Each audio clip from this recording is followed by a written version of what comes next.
My son-in-law, the man I had trusted to be the guardian of my daughter's future, used the money her father left her to buy a beautiful 4-bedroom colonial for his mistress.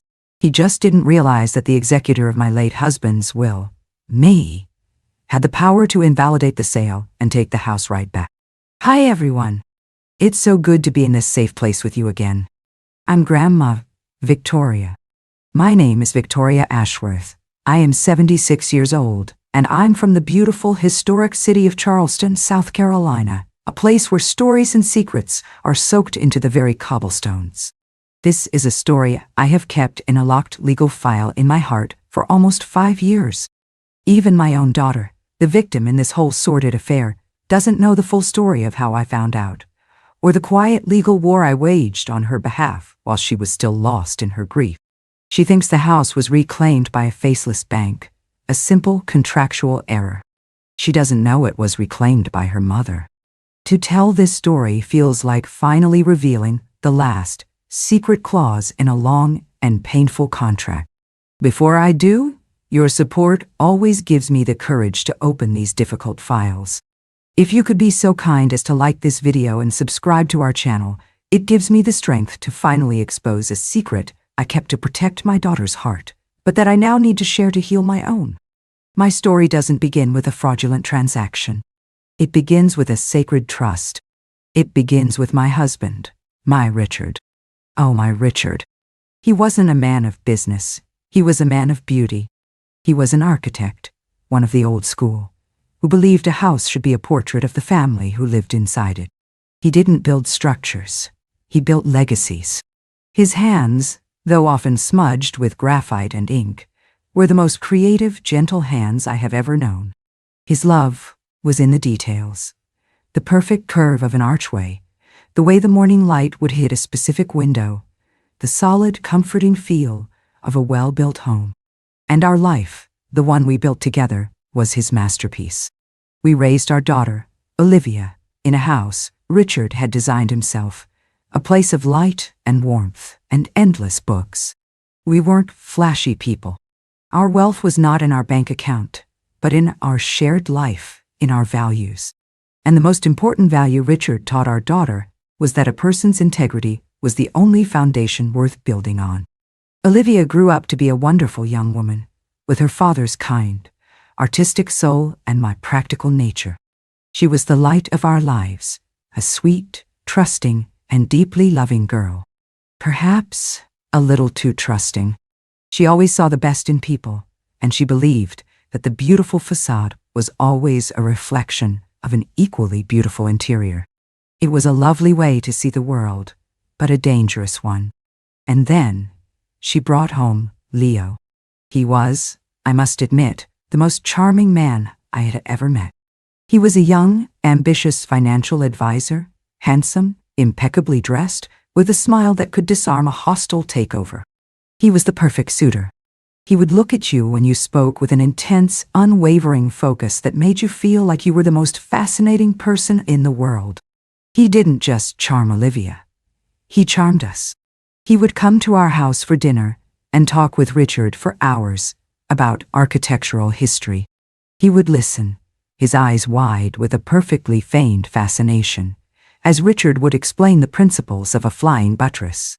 He would admire the house, not with the cool eye of an appraiser, but with the warm praise of a man who appreciated its soul. "You didn't just build a house, sir," he'd said to my husband once, his voice full of a reverence that I now know was pure performance. "You built a work of art, a legacy." He was a master. He studied us. He learned our language. He understood that to win our trust, he had to pretend to share our values. He didn't just woo our daughter. He wooed our entire life. They were married in a beautiful ceremony, and Richard and I were overjoyed. We believed our daughter had found her perfect partner, a man who was not only ambitious and successful, but who understood the importance of family, of history, of integrity. We thought he was the sturdy, practical support that our artistic, dreamy daughter needed. We had no idea he was a predator, and that he saw our family's love and trust as nothing more than a new, untapped asset class to be leveraged. The beginning of the end started with my Richard's illness. A slow, cruel cancer that stole the strength from his hands, but never the light from his eyes. And through it all, Leo was perfect. He was a rock. He would come to the hospital. He would sit with Richard for hours. He would manage the endless, confusing medical bills. He became the son Richard had never had. He was our savior, our comfort, our trusted advisor. I remember one night, near the end, Richard was having trouble sleeping. He called me and Leo into his room. His voice was weak, a dry rustle, but his mind was as sharp as ever. "Victoria," he said, taking my hand. "We need to talk about the will." He had, over our 50 years of marriage, built a considerable fortune. Not from his architecture, but from his quiet, shrewd investments in the stock market. He had a gift for it. It was a secret, intellectual hobby of his. And he had built a nest egg for Olivia, a significant inheritance that would ensure she would be safe and secure for the rest of her life. "The money," Richard said, his eyes finding mine. "It's all for Olivia, but she has your heart, my dear, not your head for numbers, and I want to make sure it's protected." He turned his gaze to Leo. "Leo, my boy, I trust your financial acumen, but when it comes to family, a man can be blinded by love and ambition." Then he looked back at me, his gaze firm, his intention clear. "Victoria, I am naming you the sole executor of my will. You are the only one I trust to be the guardian of our family's future. To see things with a clear head when emotions are high, you will have the final say. Do you understand? The final say on everything." It was the last great act of love he gave me. It was a gift of trust, of power, a final testament to our 50-year partnership. And it was a weapon. I just didn't know it yet. When Richard passed, the grief was a tidal wave that threatened to drown us all. Olivia was shattered. And Leo was her hero. He was the strong, capable man who held her up, who managed the funeral, who dealt with the mountain of paperwork. He was her rock. He was my rock. At the reading of the will, everything was as Richard had laid out. The house, the assets, they were all mine for my lifetime. And a separate trust, containing a small fortune, was to be transferred directly to Olivia Dad. Her inheritance. Her future. I remember the moment so clearly. After the lawyer had finished, Leo put his arm around my daughter's shoulders. He looked at me, his face a mask of solemn, dutiful responsibility. "Don't you worry, Victoria," he said, calling me by my first name, a subtle shift from the mom he had always used. It was a shift from family to business. "Don't you or Olivia worry about a thing. I will take this inheritance, and I will invest it wisely. I will grow it. I will be the guardian of Richard's legacy. I will protect Olivia's future. You have my word." And I believed him. My God, how I believed him. I was so lost in my own grief, so grateful for his strength, that I never saw the cold, predatory gleam in his eyes. He wasn't looking at my grieving daughter. He was looking at a walking, talking vault of money that he had just been handed the keys to. The performance was over. The acquisition was complete. The first year after Richard's death was a blur of grief and paperwork. And through it all, Leo was a whirlwind of helpful, efficient, and deeply reassuring activity. He took over everything. He would come to my house with stacks of documents for me to sign, his face a mask of solemn responsibility. "It's just the probate filings, Victoria," he'd say, pointing to a signature line. "Standard procedure. This is just to transfer the stock portfolio into a more diversified fund for Olivia, much lower risk." He used a language I didn't understand, of trusts and equities and capital gains. It was dizzying. I was a woman whose expertise was in art history and raising a family, not in finance. And I was drowning in a sea of my own grief. I was so grateful to have him, this strong, capable man, to navigate these treacherous waters for us. I signed where he told me to sign. I trusted him. That was my first, and most catastrophic, mistake. He and Olivia bought a new house, a grand modern place in a new development. It was all glass and sharp angles, the opposite of the warm, historic homes my Richard had loved. Leo explained it was a smart investment. He encouraged Olivia to quit her job at the art gallery she loved. "Darling, you don't need to work," I overheard him telling her one evening. "Your father left you enough to be comfortable for the rest of your life. Your job now is to create a beautiful home for us." It sounded so loving, so protective. But I see now what he was doing. He was isolating her. He was severing her connections to her own life, her own passions, and making her world smaller, making her world entirely dependent on him. A beautiful, treasured, and utterly powerless bird in a gilded cage. Little by little, the dynamic began to shift. The grateful, humble son-in-law was slowly replaced by a man with a new, swaggering confidence. A man who was beginning to see Olivia's inheritance not as her money, but as his. The first red flag, the first tiny prickle of deep unease, came about a year after Richard's death. Olivia had her heart set on a beautiful antique desk, a piece that was almost identical to the one her father had worked at his entire life. It was expensive, but it was a piece of her father, a connection to her past. She mentioned it to Leo, her eyes shining with a rare spark of her old, passionate self. And he shut her down, gently, but with a firm, paternalistic finality. "Sweetheart, $1,000 for an old desk," he said with a little chuckle. "It's not a practical use of our capital right now. We need to be smart. We need to let the money work for us, not spend it on sentimental things." Your capital. He called it Gur capital. And he, the brilliant financial mind, was the one who would decide what was a smart use of it. He was no longer her advisor. He was her gatekeeper. I watched the light go out of my daughter's eyes. She didn't argue. She had already learned that when it came to money, Leah's word was law. A cold fear, a fear I couldn't quite give a name to, began to take root in my heart. I started paying closer attention. I started listening more carefully to the casual, confident way he talked about their finances. He started a new company, a high-risk real estate development venture. "It's the opportunity of a lifetime, Victoria," he told me, his eyes gleaming with ambition. "We're using a portion of Olivia's inheritance as the seed money. It's a guaranteed win. We'll double her money in 5 years." He wasn't asking for permission. He was informing me of a decision he had already made. A decision to take my risk-averse daughter's safe, secure inheritance and gamble it on a speculative venture of his own. I tried to voice my concern, as the executor, as her mother. "Leo, I don't know," I started, my voice hesitant. "Your father-in-law was a very conservative investor. He believed in slow, steady growth." He cut me off, his smile patient, but his eyes cold. "With all due respect, Victoria, Richard was a wonderful man, but he wasn't a professional. This is what I do. This is my world. Olivia trusts my judgment, and as her husband, it's my right and my responsibility to manage our assets for our best future." Our assets. Our future. He had so completely absorbed my daughter's financial identity into his own that he no longer saw a distinction. And he had used his role as her husband to sideline me, the executor.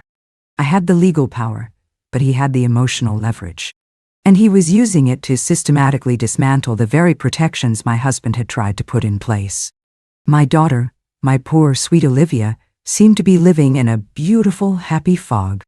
She had the big house, the expensive clothes, the perfect life. She adored her husband.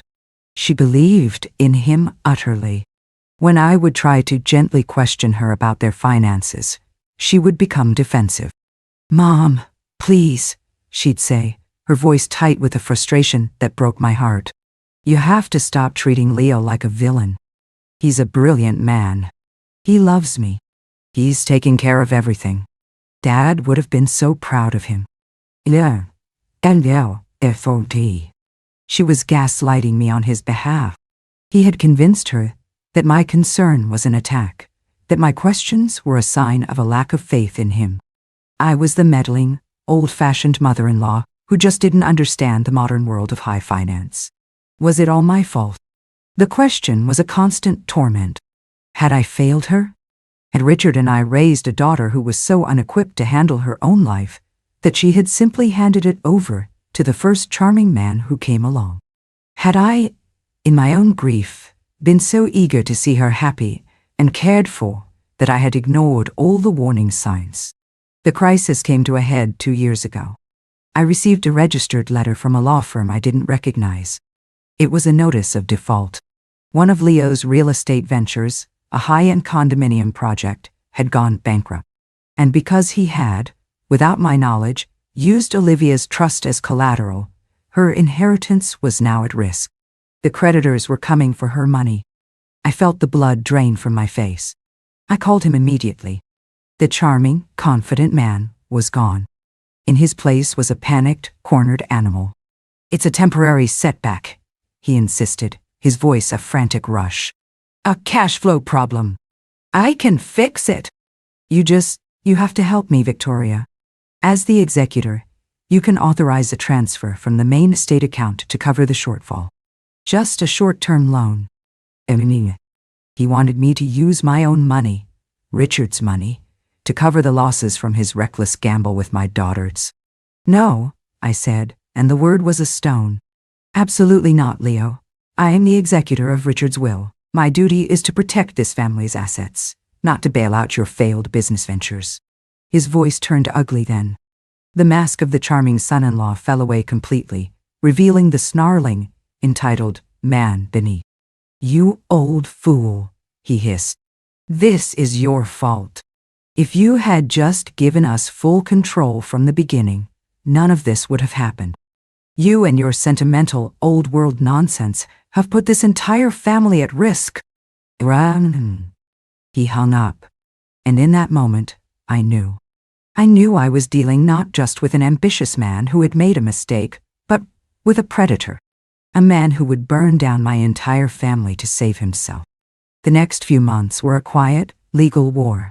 I hired my own lawyers.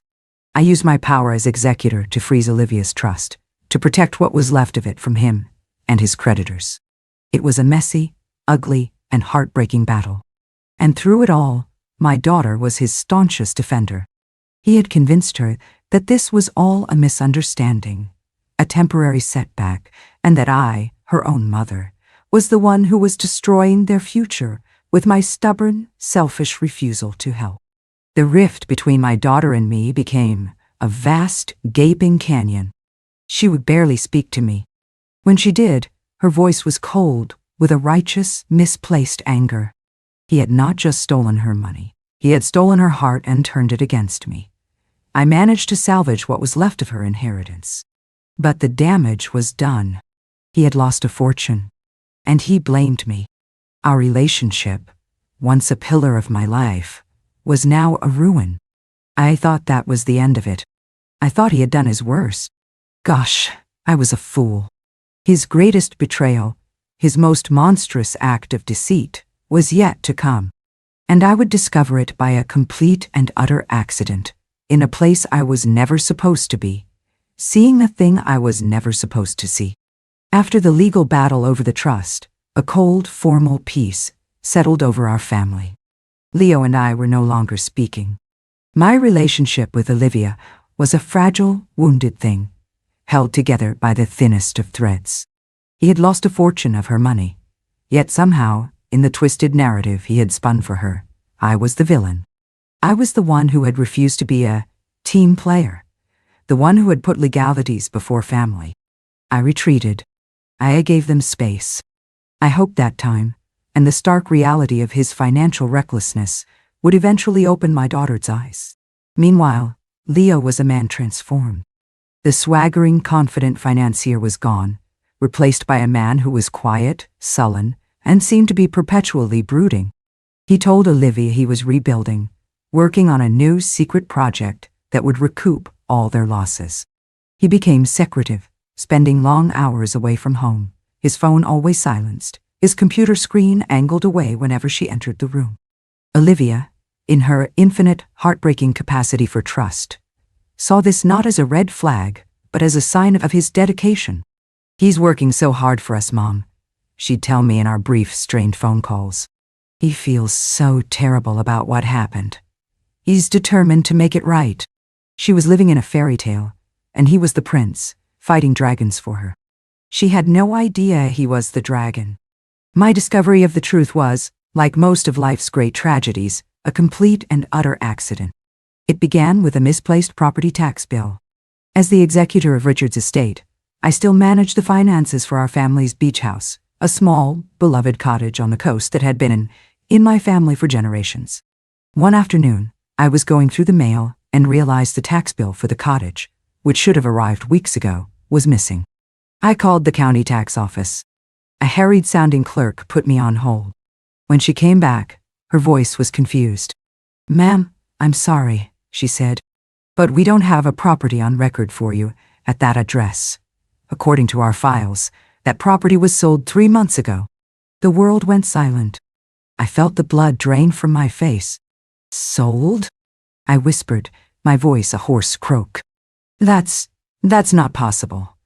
The house is part of my husband's estate. It cannot be sold without my signature as the executor." "Well, ma'am," the clerk said, and I could hear her typing.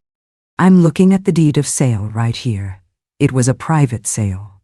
It was signed over by the primary heir, Olivia Ashworth Hayes, and her husband, Leo Hayes." The floor beneath my feet seemed to fall away. Olivia. Leo. They had sold my family's beach house, a house that wasn't legally theirs to sell. But how? My signature was required. The next few days were a quiet, frantic, and terrifying investigation. I didn't tell anyone. This was a dark, secret path I had to walk alone. I hired a private investigator, an old, grizzled ex-cop who knew how to navigate the murky waters of legal documents. The truth, when he uncovered it, was so much uglier, so much more diabolical than I could have ever imagined. Leo, my brilliant, charming, and utterly corrupt son-in-law, had found a loophole. A tiny obscure clause in the estate law that allowed a primary heir, under certain conditions, to sell a property without the executor's final sign-off if the proceeds were to be immediately reinvested in a new primary residence of a higher or equal value. And he had forged my signature on the initial transfer document. A clever, almost undetectable forgery. But that wasn't the worst of it. The worst of it was where the money had gone. The investigator found the record of the new purchase. Leo had taken the $500,000 from the sale of my family's beach house, and he had, just as the law required, immediately reinvested it in a new primary residence. The house was a beautiful, 4-bedroom colonial in a quiet, leafy suburb just outside of Charleston. It was the perfect family home, except for one small, devastating detail. The deed was not in Olivia's name. It was not in his name. The deed to the house, purchased with my daughter's inheritance, was in the name of a woman I had never heard of. A woman named Chloe. In that moment, something inside me didn't just break. It turned to ice. The grief, the hurt, the years of quiet frustration, it all burned away, leaving a core of pure, cold, and utterly silent rage. This wasn't just about financial mismanagement anymore. This wasn't just about a bad investment. This was a heist. A long, slow, and meticulously planned heist of my daughter's entire life. He had a mistress, and he had used my daughter's inheritance, the legacy of her loving father, to buy a house for her. My fight back was not a scream. It was a whisper. It was the quiet, rustling sound of legal papers being drawn up. It was the silent, steady click of a plan falling into place. I was the executor. Richard's last, most brilliant gift to me. He had given me the final say. Leo, in his arrogance, had thought he had found a way to bypass my authority. He had no idea that the very loophole he had used to commit his crime was also the one that would become his undoing. I went to my lawyers. I laid out the evidence. The forgery. The sale. The fraudulent purchase of a home for a woman who was not the heir. It was a clear, undeniable, and catastrophic breach of fiduciary duty. It was a violation of the very core of Richard's will. As the executor of the estate, I said to my lawyer, my voice as calm and cold as a tombstone, I have the authority to protect the assets of this estate from fraud and mismanagement. And that is exactly what I am going to do. I am invalidating the transaction. I am taking the house back. The legal maneuvering was swift and silent. Because it was an intra-estate matter, it was all handled quietly, through lawyers, without any public filings. We filed an emergency motion with the probate court, presenting our evidence. The judge, a stern, no-nonsense old woman who had known my husband, took one look at the paperwork and granted our motion immediately. The sale of the new house was declared null and void. The ownership was to be immediately transferred back to the estate of Richard Ashworth, under the sole control of the executor. Me. The house that Leo had bought for his mistress was now, legally and completely, my house. And he had no idea. He and Olivia were away on a 2-week trip to Europe. A makeup trip, Olivia had told me, to celebrate their fresh start after all the financial unpleasantness. A trip, I now knew, that was his guilt-ridden payment for the final, most terrible act of theft. I waited until I knew they were back. I waited until I was sure he had taken his mistress to see her beautiful new home. I pictured them, walking through the rooms, planning their future, celebrating their victory. And then, I made my move. I did not go to the house myself. I did not confront him. My revenge was not about emotion. It was about the cold, hard, and unforgiving language of the law. I sent my lawyer. He arrived on a Tuesday afternoon, just as a moving van was pulling away from the curb. The mistress, a pretty blonde woman, was on the porch, directing the placement of a new sofa. My lawyer, a tall, imposing man, in a dark suit, walked up the freshly laid stone path. He did not introduce himself. He just handed her a thick, legal envelope. "Good afternoon," he said, his voice a calm, professional baritone. "My name is David Chen, and I am the legal representative for the estate of Richard Ashworth. This property has been found to be a fraudulently acquired asset of that estate. As of a court order signed this morning, the ownership has been reverted to the executor, Mrs. Victoria Ashworth. This document is a legally binding eviction notice. You have 48 hours to vacate the premises." And he told me later that the woman just stared at him, her face a mask of pure, uncomprehending shock. "But this is my house," she whispered. "My boyfriend, Leah. He bought it for me." "Then I suggest you take that up with Mr. Hayes," my lawyer replied, his voice devoid of all sympathy. "Because as of this moment, he does not own this property. My client does, and she does not take kindly to squatters." And with that, he turned and walked away, leaving the woman standing on the porch of the house she thought was hers, holding the legal document that had just detonated her entire world. The trap had been sprung. The checkmate was complete. And I had done it all, quietly, legally, and from a great, beautiful distance. The explosion, when it came, was not directed at me. It was a domestic firestorm that consumed my son-in-law's secret life. I heard the story in bits and pieces, from my private investigator and from the quiet, gossip-filled whispers of the Charleston elite. The mistress, Chloe, was not a quiet, wilting flower. Faced with the public humiliation of being evicted from her brand-new home, she did not go quietly. She went to my daughter.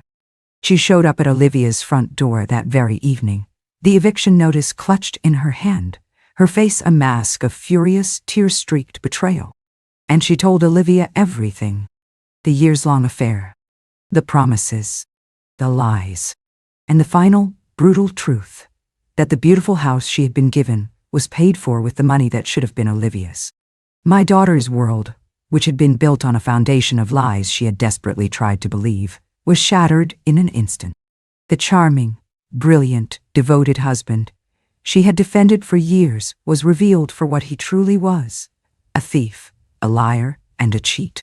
Leo came home that night to find his mistress on his doorstep and his marriage in ruins. The two women in his life, the two pillars of his carefully constructed world, were standing face to face, and he was caught in the crossfire. There were no more lies he could tell. There was no charming his way out of this. There was only the ugly, undeniable truth. The divorce was immediate and brutal. Olivia, my sweet, trusting, and gentle daughter, finally found the core of steel she had inherited from her father and me.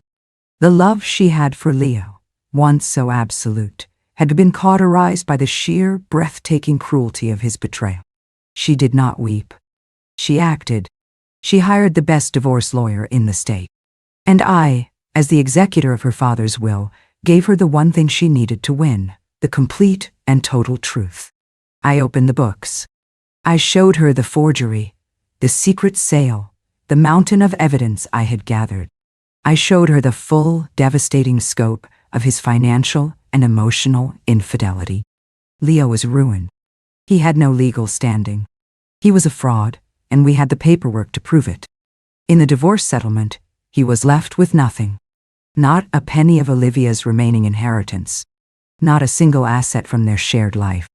He had tried to steal my daughter's future, and in the end, he had only succeeded in forfeiting his own. He left the city in disgrace, a man stripped of his wife, his fortune, and his reputation. I do not know where he went, and I do not care. He is a ghost, a bad memory, a closed chapter in our family's book. And the house? The beautiful 4-bedroom colonial that had been the stage for this final tragic act. I owned it. It was a strange, unwanted prize. It was a monument to my son-in-law's deceit, paid for with the legacy of my family. I did not want it, but I knew exactly what to do with it. I called my daughter, a few months after the divorce was finalized. Her voice was still fragile, but there was a new strength in it, a new clarity. "Olivia, darling," I said, "I have a business proposition for you." I told her my idea. The house, this beautiful home that had been so tainted by lies, was going to be reborn. We would transform it. And we did. Together, we founded the Ashworth House, a charitable foundation and a sanctuary. It is a transitional home for women and children who are fleeing domestic abuse, a place where they can find safety, legal support, and the resources to start a new life. The beautiful 4-bedroom colonial is no longer a monument to a man's betrayal. It is a testament to the resilience of women. It is a house where new, better stories can begin. My daughter, Olivia, is the director of the foundation. The work has given her a purpose. It has transformed her. The gentle, trusting girl is still there, but she is now wrapped around a core of fierce, compassionate strength. She has taken the greatest pain of her life and has used it to heal others. Her father would have been so proud of her. And me? I am the executor. I am the guardian. It is the job my Richard entrusted to me, and I will continue to do it for the rest of my days. The lesson I learned from this whole sordid affair is a difficult one. It is that trust is a sacred and fragile thing. And when you give it to someone, you are giving them the power to build a life with you, or to burn it all to the ground. Sometimes, the most charming, the most plausible, the most reassuring people are the ones who are holding the biggest matches. But the most important lesson is this: an executor is not just a title. A promise is not just a word. Integrity is not just an idea. These are the tools. These are the weapons. In a world of lies, the truth, especially a quiet, well-documented, and legally binding truth, is the most powerful force of all. Do not ever underestimate the quiet woman in the room. Do not ever assume that the grieving widow is a helpless one. The hand that signs the checks, the mind that reads the fine print, the heart that is bound by a sacred promise to a man she loved, that is a force of nature. And there is no storm more powerful than a quiet, determined woman who has finally decided that enough is enough. Thank you for allowing me to execute my final duty and share this story with you. It feels good to finally close the books on this painful chapter. If my story has given you a sense of your own power, I would be so honored if you would like this video and subscribe to our channel. And please, don't forget to ring that notification bell so we can continue to share our stories. The comments section is a safe harbor. So please, if you feel so moved, share a story about a time you stood up for what was right and protected the people you love. Love you all. This is Grandma Victoria, and I'll see you in the next story.